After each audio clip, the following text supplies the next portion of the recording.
Teka muna mga kapatid, magnilay muna tayo. May kakaibang trivia noong Middle Ages. Isang monghe ang lumulon daw ng susi ng tabernakulo upang hindi ito maagaw ng mga kalaban. Nakakatawa pero totoo. Tanda ito ng sobrang dedikasyon sa banal. Ngayong kapistahan ni Hesukristo bilang walang hanggang dakilang pari, hindi siya ang lumulon ng susi. Siya mismo ang susi. Ayon sa sulat sa mga Hebreo, ginawa siyang tulad natin sa lahat ng bagay maliban sa kasalanan, upang maging mahabagin at tapat na pari para sa atin. Sa Ebanghelyo ni San Juan, ipinagdarasal tayo ni Jesus, hindi upang alisin tayo sa mundo, kundi upang ingatan tayo habang naririto.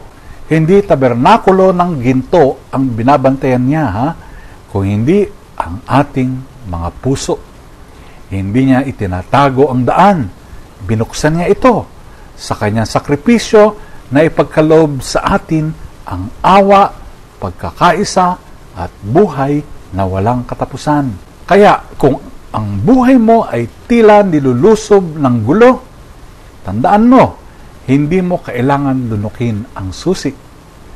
Nasa iyo na ang Panginoon.